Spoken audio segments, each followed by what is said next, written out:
Thank you, thank you, thank you. I don't think we lost anybody.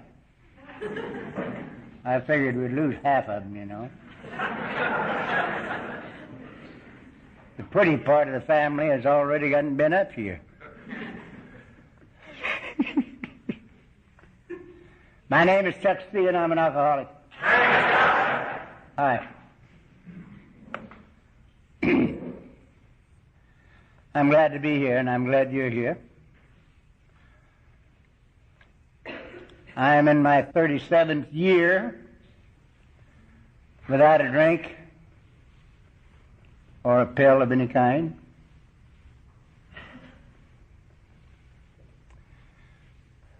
Due to the fact that there's a program called Alcoholics Anonymous, and there are people like you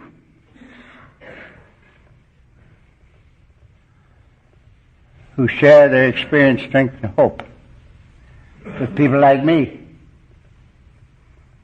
It's been no chore for me to be around here for 36 and a half years.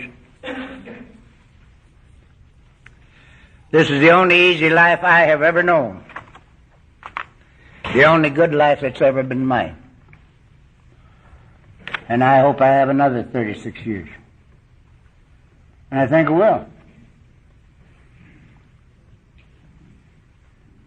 You don't think so, huh?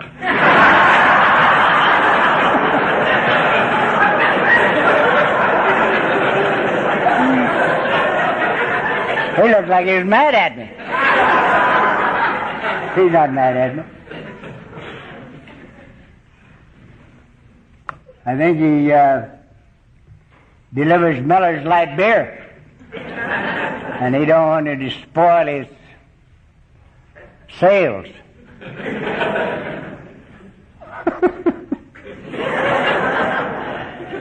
feel like a clown. You're in the right place.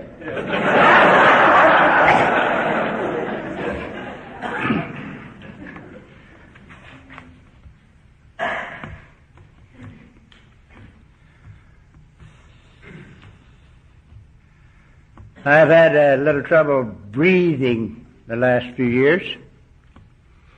I don't think it had anything at all to do with the fact that I smoked 4 packs of Camels for many years, every day. They told me about 20 years ago that I could either smoke or breathe.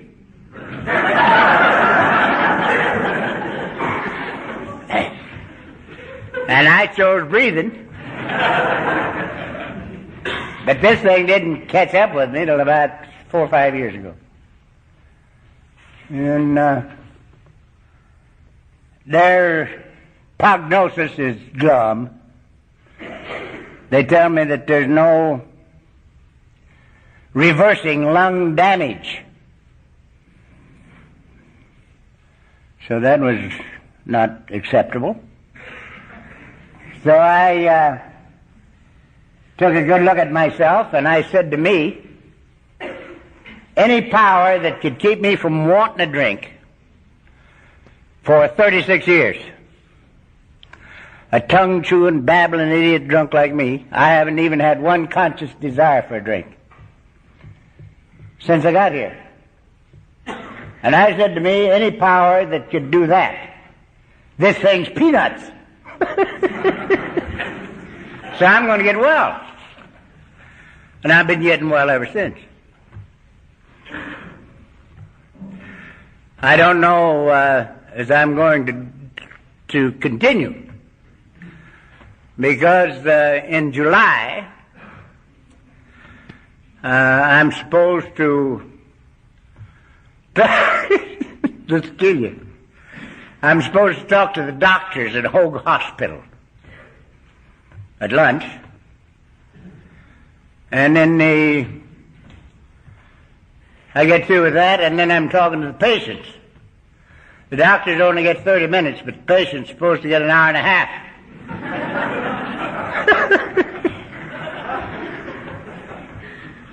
Now, I don't know why I ever accept that kind of commitment.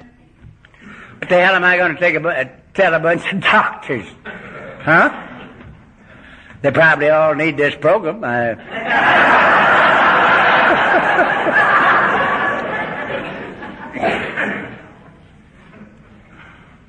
My own doctor, who is quite an expert in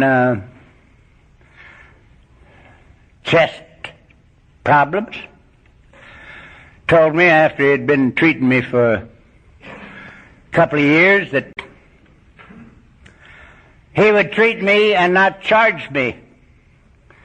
And I'd treat him and not charge him.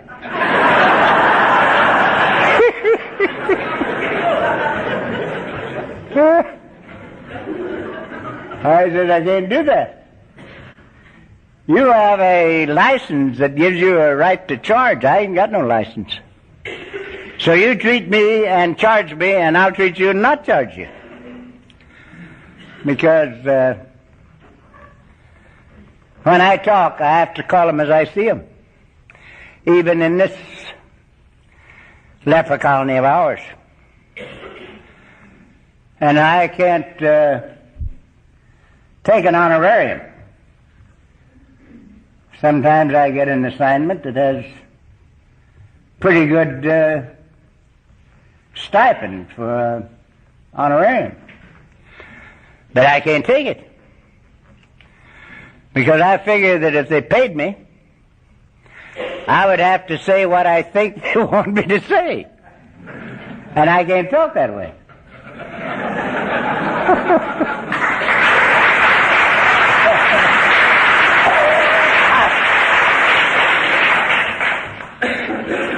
So, I'm not charging you for this deal tonight. I wanted to when I saw this crowd.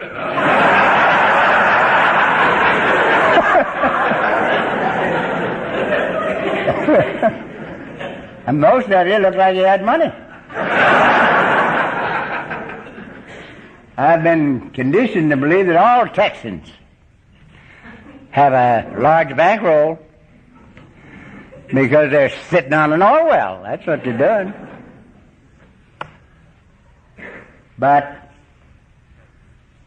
I will be happy just to get my car fare. I don't want to leave owing myself money.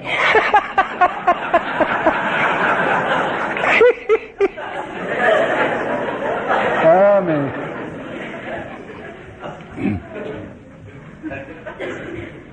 In an hour's time, I can't tell you much about my drinking career other than this. That I had to die to get here. In the first 43 years of my life, I never made a mistake.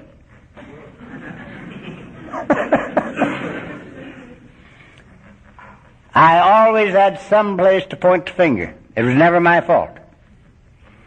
It was your fault. It was conditions. It was circumstances.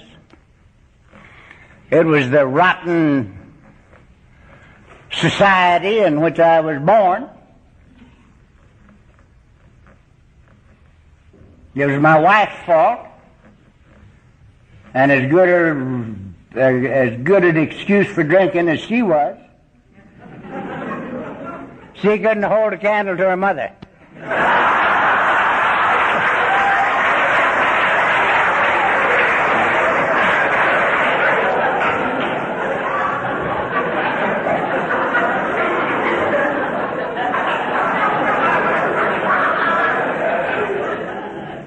Her mother lived with us for the last 5 years that I drank.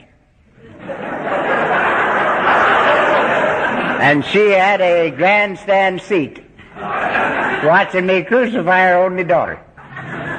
And she didn't like me very good. And I didn't like her that good.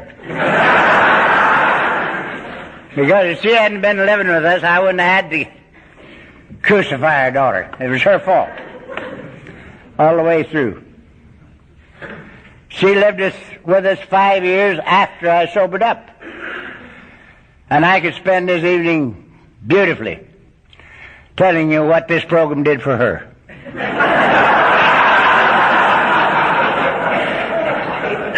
If you ever saw an old bag straighten up and fly right, it was her mother. And she never attended one AA meeting. She used to just embarrass me to death because she wouldn't believe that you people had been any help to me. She wouldn't believe that God had been any help. She would come up and put her arms around me and she'd say, "Oh, son, I always knew that you had it in you." Well, I did too, but I wasn't thinking of the same thing she was.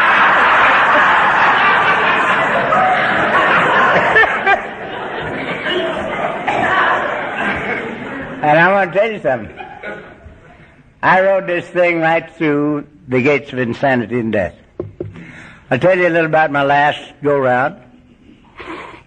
It started on the Friday before Christmas, 1945. And I just got a note from a chap that called himself my brunette son. He's a little darker than I am. So, he's brunette all right. And he sent me a thing that gave the date on which the Friday before Christmas fell in 1945. And it was the 21st of December. So I had 10 days in December and 18 days in January that I lost. I don't remember anything about it at all. Nothing. I don't remember the first drink, the middle drink, or the last drink. Don't remember anything. Now that lady that you just heard talk says that during all that time I destroyed 7 quarts of whiskey every 3 days. And I can't even argue with her because I wasn't there. She was. And I just have to keep my mouth shut. And that's one reason. The next reason is I don't think 7 quarts is too much for 3 days.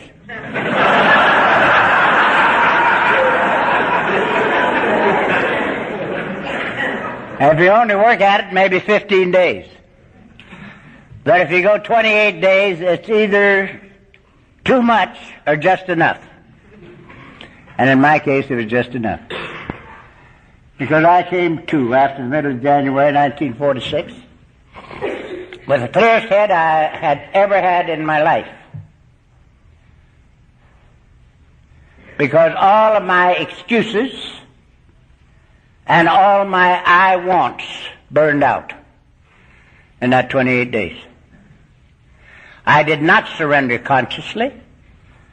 I had nothing to do with it. I can't even say to you tonight, well, I drank the whiskey, didn't I? And that's what burned them out, but I don't remember drinking the whiskey. So I can't even say that. I think if I could remember anything at all about that deal, I could figure out a way to take credit for the last 36 years. But I can't remember. I can't even say, well, I drank the whiskey, didn't I? Because I don't know. But when I came to, my excuses were gone, and my I wants were gone. And I saw me for the first time in my life with nothing between me and me. And for the first time in my life, I admitted defeat. I had not one time in 43 years admitted defeat. I could not admit defeat. I had an older brother, 3.5 years older than I, and 3.5 years stronger. And we had one fight that lasted 20 years on the installment plan. And he beat the bejesus out of me for 20 years straight. But he couldn't make me believe it. I left home at 20, believing I could whip him. And he had whipped me for 20 years straight. I became a periodic 11 years before coming to this program because I was not going to lose to a bottle. No way. So I became periodic. And for 11 years, I was as dry as I am tonight, between every two drunks. But I always got drunk again.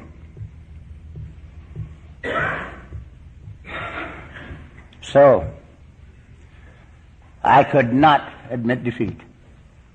And fortunately for me, and I believe it to be the most fortunate single experience in my life, sometime between the Friday before Christmas and the middle of January,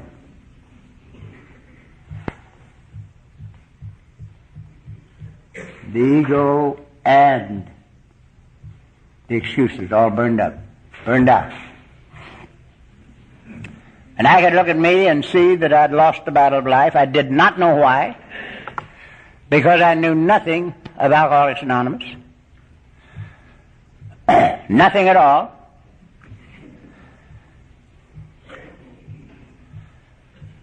I didn't know anything about the disease of alcoholism. I knew an awful lot about the inside of jails. I knew a lot about the DTs and the convulsions and very dirty beds, but I didn't know anything about alcoholism. And so, fortunately for me, the second great good fortune was that after I'd been looking at this thing a little while, the morning I came to, I remembered that Mrs. C. had found Jack Alexander's article in the Saturday Evening Post, March 1st issue, 1941. She had read it, thought it might help me if I read it, so she put it on the left arm of the chair I sit in today, open at the right place, hoping that when I came in, if I came in, I'd read it. And evidently I did. But I never remembered a thing about it until that morning. And I remembered that I'd read it. Remembered only two things about it. Drunks help drunks. And didn't drink. And they called it Alcoholics Anonymous. And I said to myself, if I ever live to get out of this bed, I will find Alcoholics Anonymous. And immediately the curtain dropped, and I was sickened to death, drunk, and insane. And I had a lot of dying to do. But from the moment of commitment until right now, I have never had a drink or a sedating or tranquilizing pill of any kind. Such is the great significance of this thing called surrender. Surrender.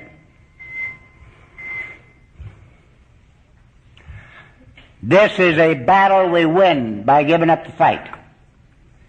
In my opinion, one of the greatest lines in our book is we cease to fight anything or anybody. Because that's what happened to me. And I haven't had a drink or a pill since. And furthermore, and this I get a lot of repercussions over,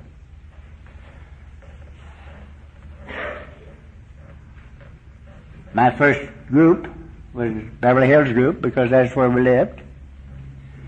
And when I'd get up before my group and tell them that I never had a conscious desire for a drink since my first appearance with you guys, half of it hit the floor. and they would say something that you shouldn't say in church. They'd say, "Chuck, you're a goddamn liar." That's what they'd say. In chorus. Because they were having trouble, most of them, hanging on to not drinking. We call it white knuckle sobriety. I've never had any since I came to you. My 11 years trying to keep from drinking and getting off the stuff to get well enough to get back in the ring for the next round. I had white knuckle sobriety then, or not sobriety, but dryness. I think we use the term sobriety too loosely amongst us. My definition of sobriety is the ability to live comfortably, peacefully, and joyously with myself. Because, in my opinion, alcoholism is not caused by drinking alcohol. Alcoholism is a living problem. And you and I have to have a living answer, lest we drink again. For instance, insofar as I am able to perceive, there is only one reason that I'm not drunk right now. Just one, not two. Just one. And the reason is I've got the thing I was looking for in the bottle. I've got it. And what's the thing?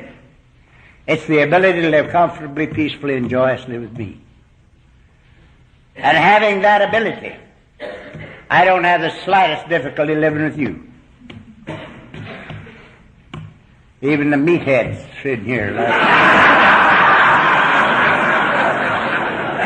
Some of you I've known for quite a while. Henri. I don't have any trouble living with you. I've had the privilege in the last 36 years of talking in many, many, many penitentiaries in different parts of the world. And I don't have any trouble there. I don't have a bit of trouble. It's not, the problem isn't out there. Our problem is inside. And I believe that every society that we have allowed to use our program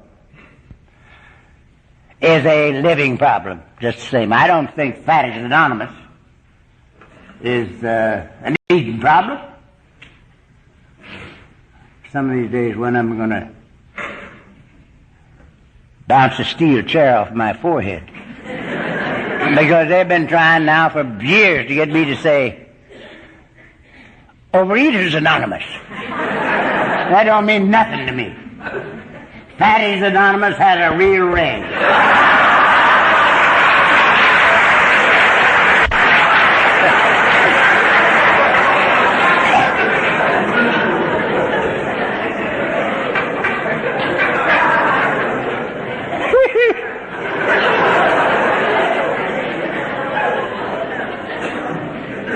Gamblers Anonymous. I'm a gambler, always was, love to gamble. But I'm not a compulsive gambler. I sort of grew up in the South, and the blacks taught me how to gamble, and they taught me good. And so I've won a great deal more money than I ever lost gambling. But I don't go out and throw money away.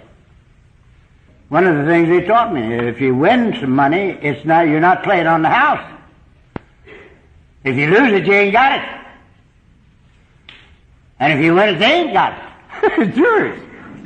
So you're gambling with your own money. So don't think you're gambling on the house. Put it in your pocket and keep it. They taught me never to gamble with scared money.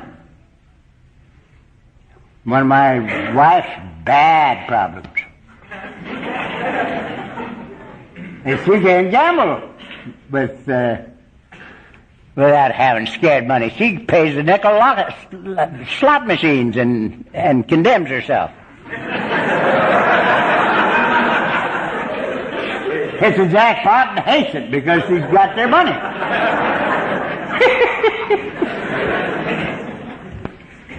That's not what they taught me. If you win, it's yours. And they taught me not to sit around and try to wait for your luck. If you sit down in the game and your luck's bad, get up and leave. Come back tomorrow. You know, those things are fundamental. But that's not the way the compulsive gambler does it. I'm going to tell you a little story.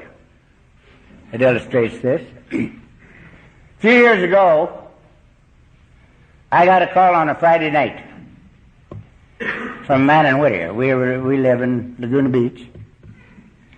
And this chap was in Whittier. And he says, Chuck, I'm sitting here with a 6-gun in my hand, and I'm going to blow my brains out. But Jim told me not to shoot myself until I talk to you.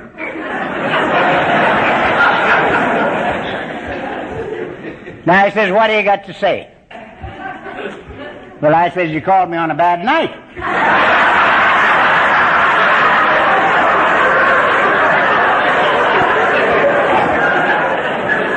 I says, I'm talking tonight, Saturday night and Sunday night. But I'm open Monday night. If you want to talk to me Monday night. And he hung up the phone. And I thought that was it. Well, Monday night about 7:30, the doorbell rang. And I go to the door, and it's my boy from Whittier. And he comes in, and he sits down. And he was a alkie and a compulsive gambler. And he lost a lot of money that he didn't have. And he lost it to professional gamblers. And that's not a good way to establish and maintain longevity.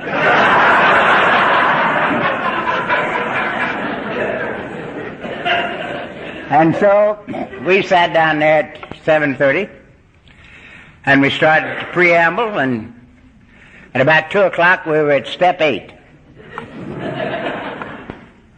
And step 8 says we made a list of all persons we'd harmed and became willing to make amends to them all.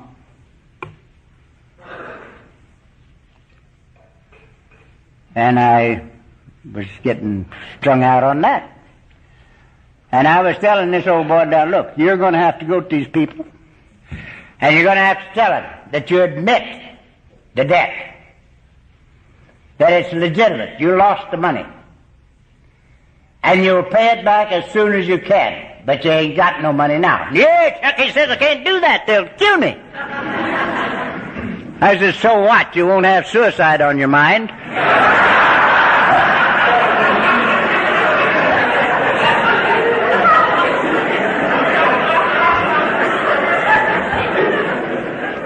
And he started to laugh. And he's never quit laughing. He has never quit laughing. I walked out on the porch and listened to him all the way down the hill, laughing. Every time I meet him, he's laughing. And he ain't very dead. And he's paid off all his bills. And nobody killed him. You see, this is a beautiful thing. It's a beautiful thing.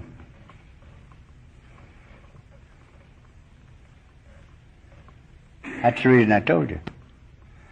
Because until we get rigorously self-honest, we're going to have trouble with this program. We got to learn how to be honest with us before we can think too much about being honest with other people. Rigorous self-honesty is the golden key to this life that we find here. It's a fabulous thing. So I threw that in to make a point, and I won't belabor it.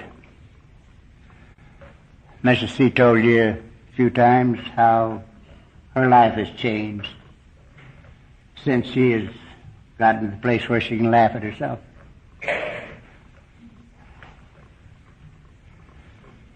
I had my crying before I got here. Oh, I cry easy now, but it's not for me, you know. I cry a lot. And when I feel like crying, I cry. I stand up here at these podiums and cry like a damn baby. And it's all right with me, because I don't mind, you know. So,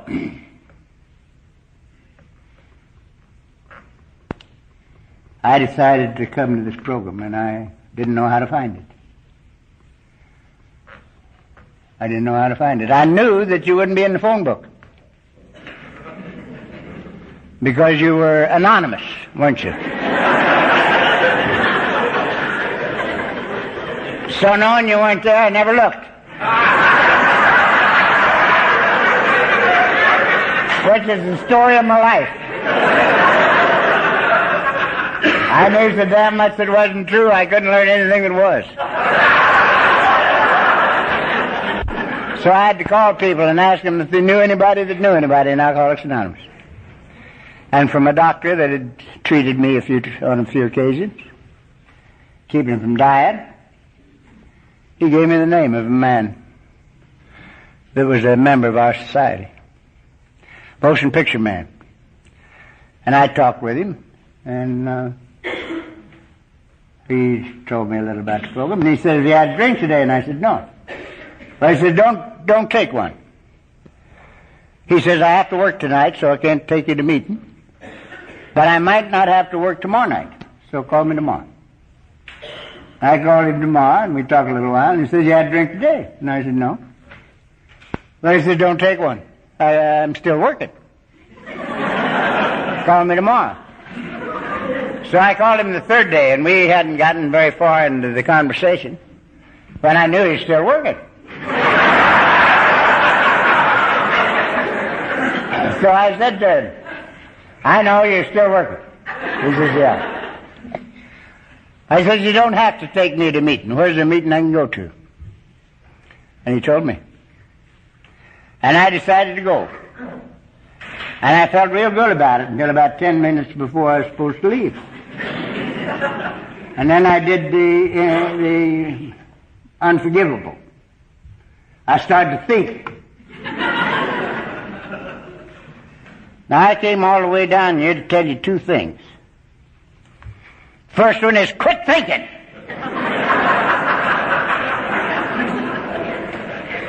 This is our problem. Liquor never was our problem. Thinking is our problem. If there was ever a bunch of screwball thinkers in the world, it's the alcoholics. We can justify anything in the world, including murder. You know. So quit thinking. You can live yourself into right thinking, but you can't think yourself into right living. I'm totally convinced that you can't find God looking for Him. Because what you're looking for, you're looking with. And how you're going to find God out yonder when He ain't out there? Yours isn't. Yours is right there. So you got to turn your eyeballs around. It's an inside job. So, quit thinking. Get lost in life and find yourself in God. And the second thing is, I've forgotten.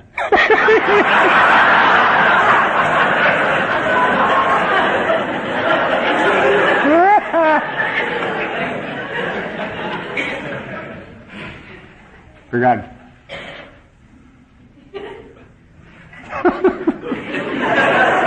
I'll bring this up a little later.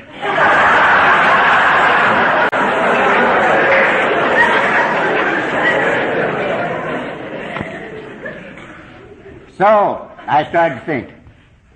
And my alcoholic mind said to me, look, son, you've lived in Beverly Hills a long time. And it just might not be good for you to be seen with a bunch of drunks. Now, you'll never know how funny that is. Because the only guy in Beverly Hills that spent more time in the Beverly Hills jail than I did was the jailer.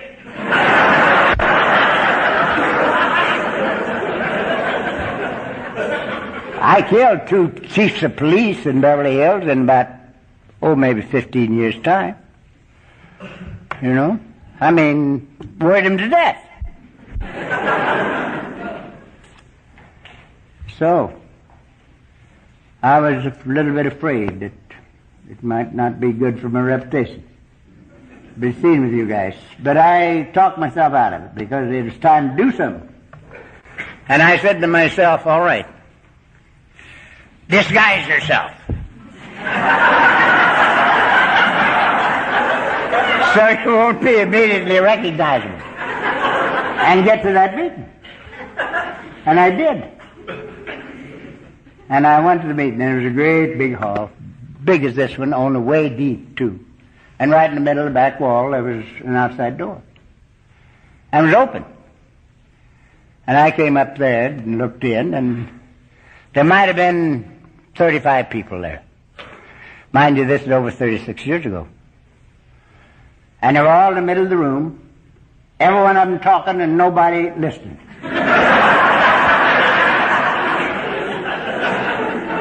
And it's been that way ever since.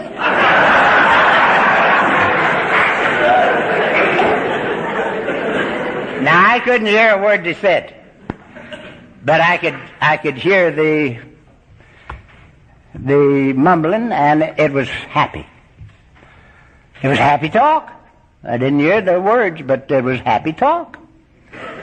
And I said to myself, they've given me the wrong dope. This is the wrong night. These are the veterans and their wives, and they're here for a party. Because there was the veterans of Foreign Wars Hall where they were having a meeting. And I'm going to have to leave and come back tonight. The drunks are here. And I turned to leave, and I was as near dead as I'll ever be, I guess, because at long last I'd come, and it was the wrong night. And here, the next minute, is the very essence of our program. This is the reason it works. When maybe nothing else does. I don't know. Somebody in the middle of that room had been watching me. And when I turned to leave, he came running over to the door. And he called after me. And he says, "Mister, were you looking for somebody?" And I said, "No, sir." Well, he said, "What were you looking for then?" And thinking he was a veteran, I said, "Well, if it would interest you, sir, I was looking for sobriety." And everything about that man changed just like that. He just lit up. Lit up just like you'd turned a light on inside him. And here's what he said to me. "Why, take off your hat and coat. You're in the right place." Well, he didn't know it, but he'd just stolen my disguise right there.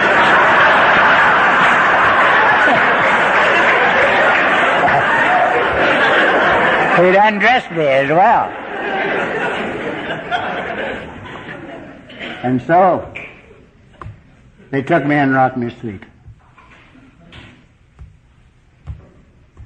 I remember that meeting, the first one I ever went to, better than I remember last night's meeting. Everything about that thing I remember.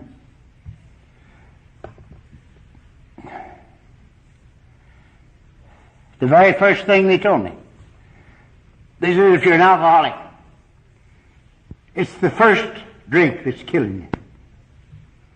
Now, I've been drinking for a lot of years, and it had never occurred to me it was first drink. I thought it was the last gallon. I was trying to knock it off before the trouble started, for years. And the very first thing you monkeys said to me, it's the first drink that's killing you. If you don't take the first drink, you don't take the second one. So,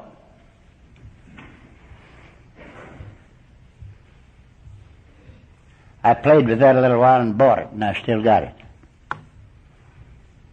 The second thing you told me, and this I wouldn't take all the oil in Texas for. There's a lot of oil down here. I know drunks down here that's got 43 oil wells.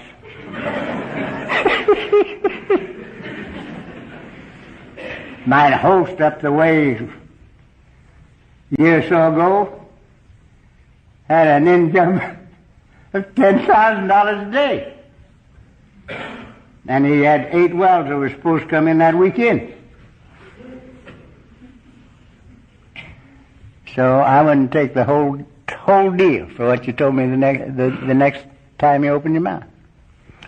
You says today is the day we don't drink. Today is the day we don't drink.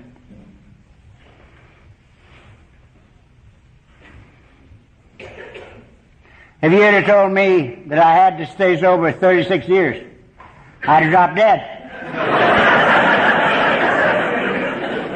If you had said 36 days, I'd have dropped dead. But you didn't. You said today is the day we don't drink. Now, said you, regardless of how long you live in Alcoholics Anonymous, never expand that time more than 24 hours. And you went ahead to tell me that the past is nothing but guilt and the future is nothing but fear. And if you live in the now, you duck them both. Hear me? Right now is our time. This is my day. I have no past. I want no future.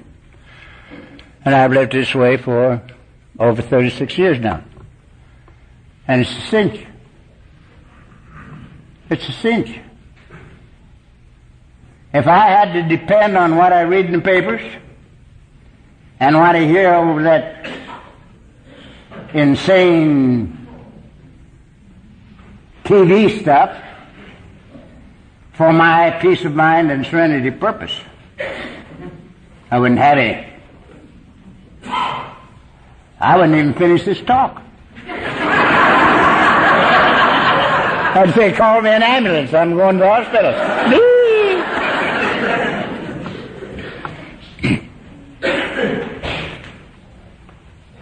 It's a beautiful thing.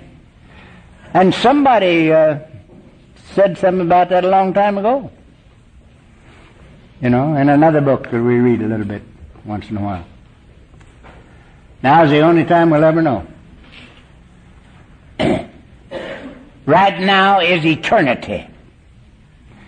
You don't wake up tomorrow morning. You wake up and it's now. And that's the reason it took me so long to get here. Because I'd come to, I never woke up. I'd come to, and I'd have to have a tumbler of liquor. But I wouldn't take it. I'd look at yesterday and I'd see where I made my mistakes. And I would be able to argue myself into the position that today I'm only going to take what I have to live. Just what I have to live. And tomorrow I'll wake up and I won't have to take that tumbler of liquor.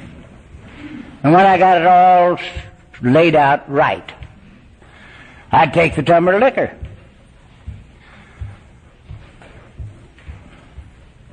And tomorrow I would come to, and I still had to have a tumbler of liquor, you know.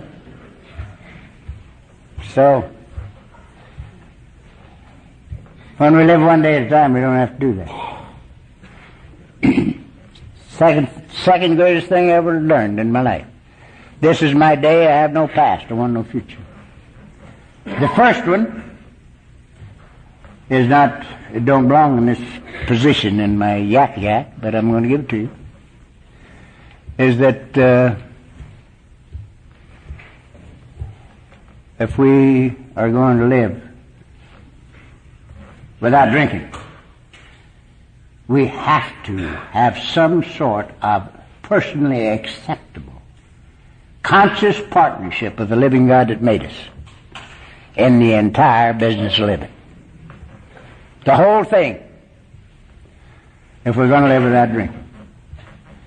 Because drinking is a living problem. And the only reason that I'm not drunk right now, I've got the thing I was looking for in the bottle. And it's better than any liquor that I ever had. There's nothing in a bottle, pot, acid,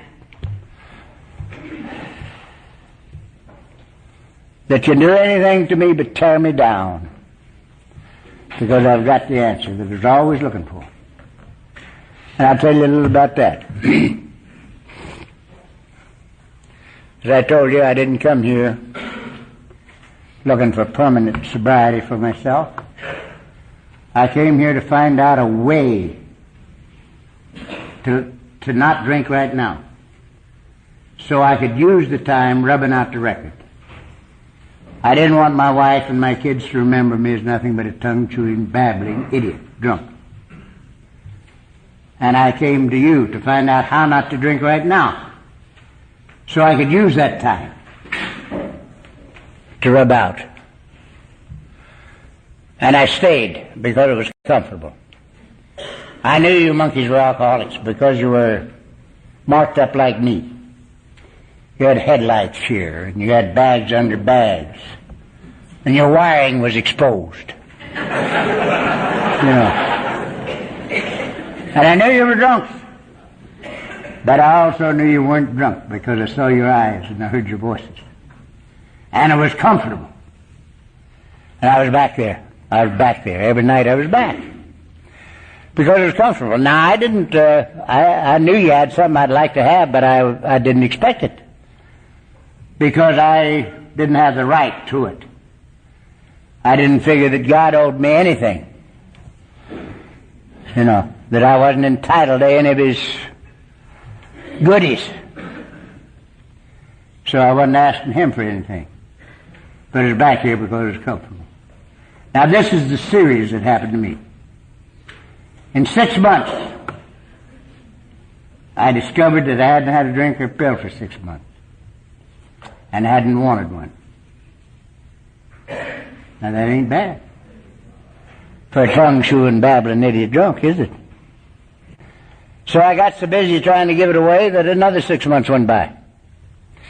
And I discovered I had a family. And they were living like kittens. And that wasn't a bad discovery. And a year went by. And I discovered that I was still down to the office trying to clean up my desk. And business was good. It was just good. Not a bad discovery. And another year went by. And I discovered that my own state of being was better than anything I'd ever known.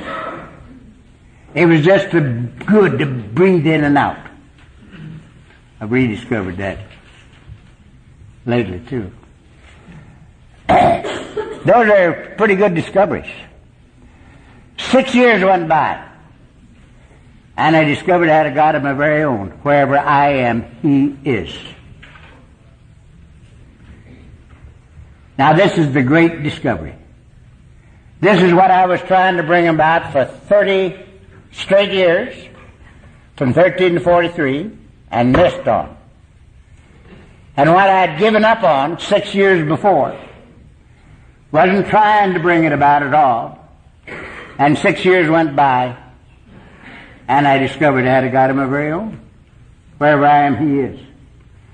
And I was so elated over this that I immediately started trying to figure out how I was going to show my gratitude. And the first thing I decided, I was going to build him a plaque. We were in the woodworking business, and I had some of the finest mechanics in the world. He could make anything out of wood and stainless steel and formica and stuff like that. So I'm going to build him a plaque. And I got it designed in my mind, and I finally, before I started him on the project, I said to myself, who are you going to give it to? And I could see me handing him this plaque, and he didn't take it. And I dropped it on my foot and broke my foot. So I had to laugh about that. So then I was back to the starting gate. I says, who are you going to give it to? And my second decision, I was going to become a Trappist monk. Now, I knew a lot about the Trappist monks. I'd read a lot about them. I loved them.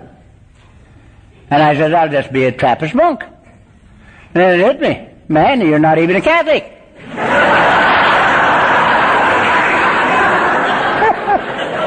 How are you going to be a Trappist monk? So I had to give that up. So I'm back to starting gate again. And this time I got the answer. And there's a guy called St. Peter. The Catholics think he was the first pope. I don't think so. I won't explain that. But anyway, I call him Old Pete because before he became a saint, I could identify with him a little bit. You know, when he got caught with red-handed, he lied out of it. And I said to myself, he's a little bit alcoholic.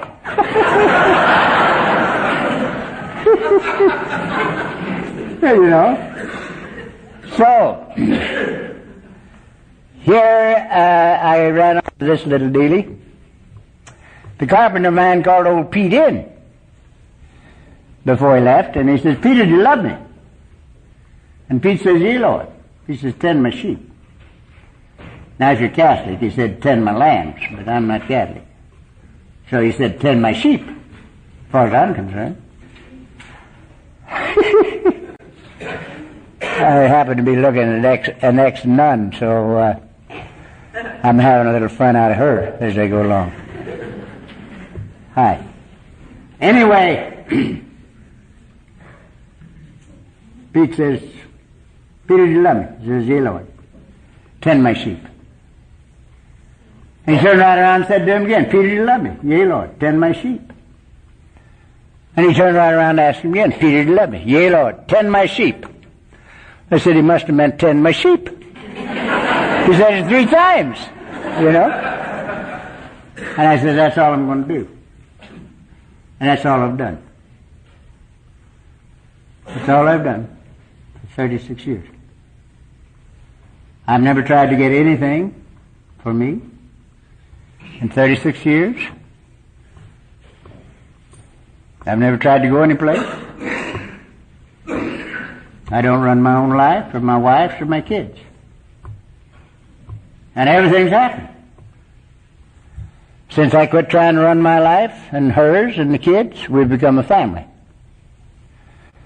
Since I quit trying to go any place, I've been all over the world.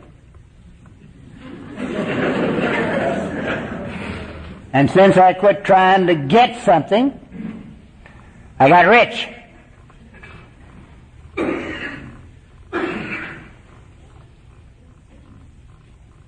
That's what happened to me.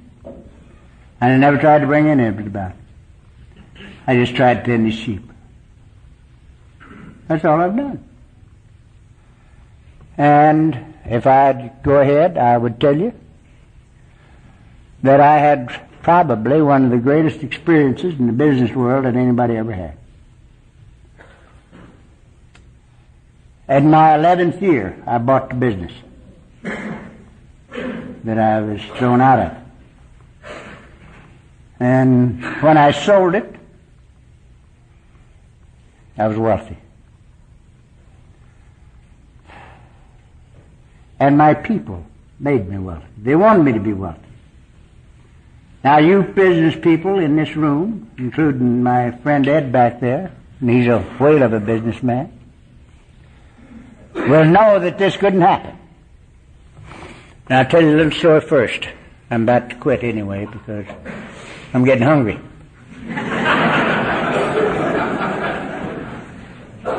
Nobody will give me another cookie or give me a cup of coffee or anything else. Won't even give me a cup of coffee.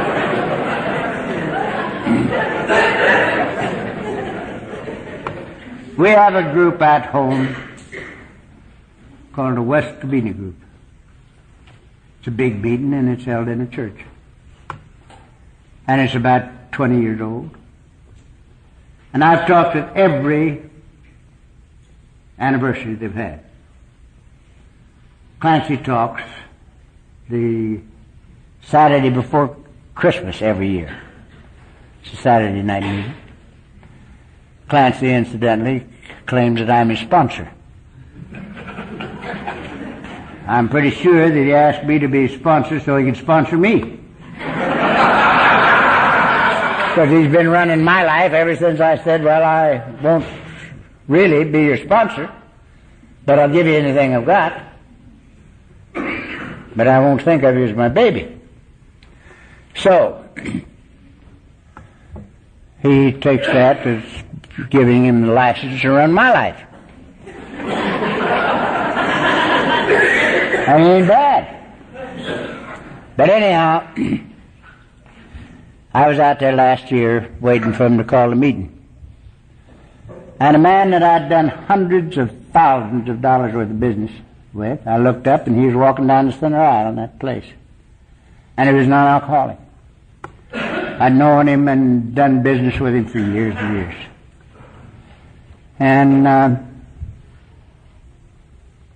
I thought, what in the world's Bob doing here? He's not an alcoholic. So I went out and hugged him a little and told him how much I loved him. I said, Bob, what are you doing here? Well, he says, I was over to see so-and-so, a friend of his and a friend of mine who's a member of this society, this afternoon, and we had a good visit. And I said to him, what are you going to do tonight? He said, I'm going to an AA meeting. He says, you know who you're going to listen to? I said, yeah, I'm going to listen to old Chuck C. Because he always talks at our anniversary. Bob says, can I go with you? And here I am. And so I introduced him to the 4 or 5 guys that were talking with him there. Bob stood there looking at the floor. And he says, gentlemen, I want to tell you something about this guy. He says, he's the only man I ever did business in my life that I never asked to write down anything. And then he just stopped. And I figured that I ought to say something, you know. So I said, that's true, Bob. But it's also true that I never asked you to write down anything, isn't it? He says, yes. Now, again, you businessmen know better than that. A little deal with me was $25,000 because we were in the fixture business, market fixtures only. We built them, designed them, built them, installed them. And a little deal with me was $25,000. The big one was $250,000. And the whole time I owned that business, I never had a written word. Not a written word. And nobody ever beat me out of a nickel. I'd put in a deal and bill them and they'd pay me. And it was more fun than Dillhouse pickles. There was just nothing but love and mutual trust. And a lot of people think it can't be done. But they made me wealthy. And they were tickled to death because they were all wealthy. And they wanted me to be wealthy. And they made me wealthy. And it's a beautiful thing. And I tell you that because of this.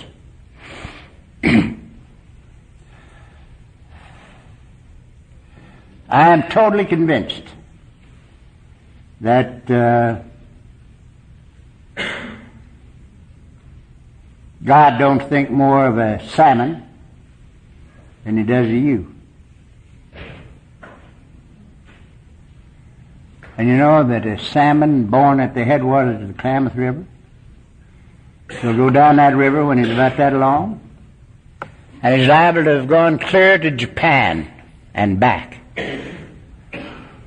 and right back up that Klamath River, where he was born, and he spawns and dies. Now I get lost on the freeway with a sign every 90 feet. I have to have help in the airport. I suppose if there was just one line coming in, I'd have to have help because I get lost. And here's a salmon, goes all the way to Japan and back. And I said to myself, I wonder who his travel agent is.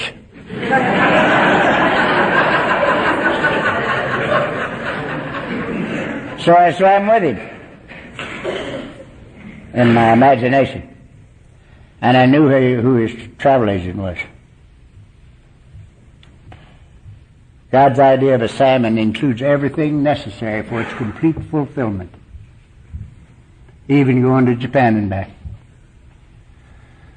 We have another little phenomenon down there where I live. We have the swallows that come back to Capistrano. Every St. Joseph's Day, they show up almost on the 2nd at the first mission that was ever built in California, right there at San Juan Capistrano. And they winter in Venezuela. Now, who do you think is their travel agent? And I had to fly with them. And it was obvious that God's idea of a swallow includes everything necessary for its complete fulfillment, including going to Venezuela and back without any road map. Now this is a sermon that just carries me clear to the sky. Do you think that God's idea of a salmon or a swallow is more complete than his idea of his kids, you and I? I don't think so. I don't think so. When you and I get simple enough to live as we live in Alcoholics Anonymous, sharing our experience, strength, and hope with anybody that needs us in love, just because we want to, we discover that underneath are the everlasting arms. And it's terrific. It's absolutely terrific. And I learned it from my blue jays. You know, my blue jays and my hummingbirds sit in the same tree. You know? And I've been watching them. I feed them all the time. They break me up in business. Peanuts and sugar and stuff. And I have never yet heard one of those blue jays say to his partner, "Look at that so-and-so, he's flying backwards." I can't fly backwards. Why can't I fly backwards? You know. He don't even pay attention to him. He don't even know he's flying backwards. You know why? He don't give a damn. He's busy being himself. If I was a blue jay, I'd want to be a hummingbird.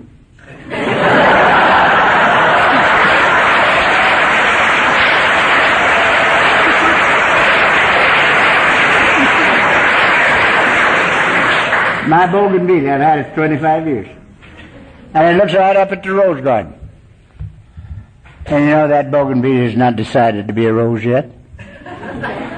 It's perfectly happy to be a bougainvillea, and it knows how. And it knows how. Well, I'd want to be a rose, wouldn't you? No. Everything up to us is perfectly satisfied to be what it is, and it knows how. But we come along and they tell us we've got to improve on God's handiwork. We got to be this, have that, and be known as before we can live. You know. And we get all involved in trying to self-improve. And a lot of the people in our program thinks this is a self-improvement program. It is not. It's a self-discovery program. And with this, I'm going to quit. You sent me back to New York, the second delegate to the General Service Conference from Southern California. Cliffy Walker was first, and I was the second. And I got to meet all the old-timers. I got to meet the whole bunch back there. Abby and Bill and Bob and their wives and Snyder and the whole bunch, you know. And it was a fine experience. Very fine experience. Something I wouldn't trade for anything. At the end of the second conference, you go back for 2 years, you know. And I was there in 53 and 54. At the end of the conference in 54, Bill sought me out and he says, Chuck, you've been back here 2 years straight. And you've never taken 5 seconds of my time. And I think I know why. And it's time for us to become acquainted. And I'm going to come out and see you. Well, Bill lived in Bedford Hills, New York. And I lived in Beverly Hills, California, clear across the continent. And he was the head man. And here I'm a neophyte. And he's going to come and see me. And for a while, I couldn't speak. And what I could, I said, Bill, if you're serious, we got room for you. And we'd love to have you. Now, that was in April 1954. In June 54, he was in our house in Beverly Hills. And from then until he died in 1971, Mrs. C. and I spent much time with him and Lois and in their house and in ours. And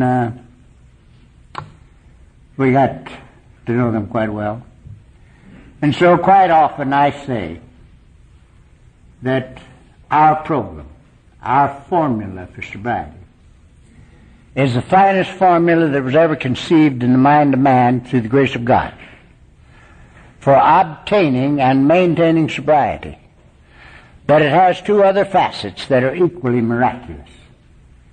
It's the finest program for the good life and for self-discovery, not self-improvement, self-discovery, that was ever conceived in the mind of man through the grace of God. And this is the reason I say it. Bill was telling me about writing the book, you know. And they had written 4 chapters. And it was time to write chapter 5 with our formula in it. And Bill said he had to write. Now, the reason he had to write, kids, was that the book, in its original conception, was to spread the word faster to the drunks than they could do it on a personal basis. But the more they thought about it, the more they thought that it was a money-making scheme, too. And they were all starving to death. They were all meeting around Bill's kitchen stove, and the only one of the bunch that was working was Bill's wife, Lois.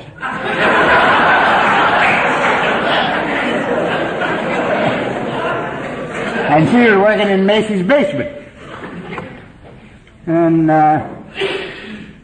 they sort of wanted to get her out of that basement. So they were going to make a lot of money off the book. And it's time for him to write chapter 5. And Bill said he sat down and he had absolutely nothing to write. He was totally void. But he had to write. And they wouldn't have a book, and they wouldn't have anything to sell, and Lois would have to remain in the basement. So he started to write, with nothing to write. And in 30 minutes he came up with the 12 steps. And the 12 steps have never been changed in essence. There's been a word here and a word there. But the meaning of the 12 steps has never changed in 47 years.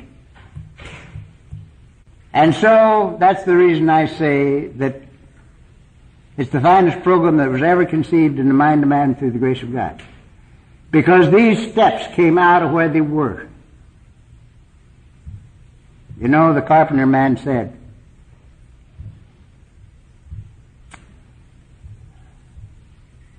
I am in the Father, and He in me, and I in you. The carpenter man said, fear not, little flock, it's the Father's good pleasure to give us the kingdom. The carpenter man said, in Him we live and move and have our being. And that means to me that you and I are living in the very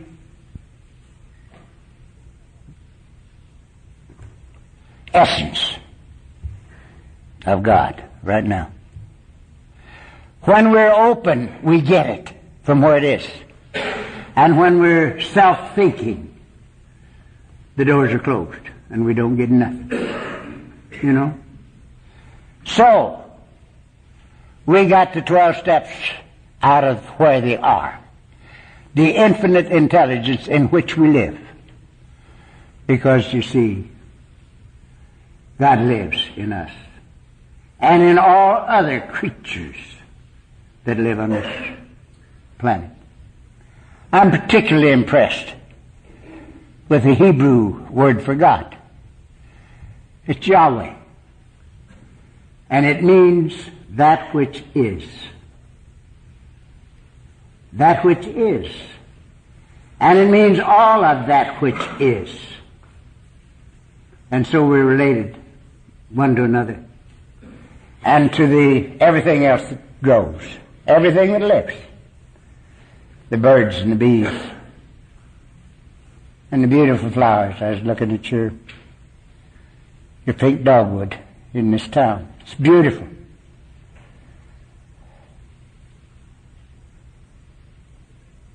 I happen to be a sort of kid and got a hunk of it in. They got mixed up over there in the Carolinas and forgot that they were Indians and others. So we got all mixed up with the Cherokees. And I've always had this feeling of unity, but I never brought it into conscious awareness until I was through with the business world. But since I've been out of the business world, I've taken all my so-called intellectual wisdom and turned it into conscious awareness. And it's fantastic. And it includes the fact that God in me, as me, is me. And God in you, as you, is you. And we can't change it. We can't change it. The carpenter man said it like this. Who by taking thought can add 1 cubit to his stature? Which means we can't change the reality of our own being. We can only change our experience in reality. I sit in the same chair I sat in for 10 years in hell. And now I have 36 years in heaven. In the same chair. Nothing happened to the chair. Nothing happened to the wife. Nothing happened to the kids. Something happened to me. And I moved out of hell into heaven. And that's a sermon as long as from here to Mars and back. And it says, son, heaven was always in that chair. You were in hell. God bless you. Thank you very much.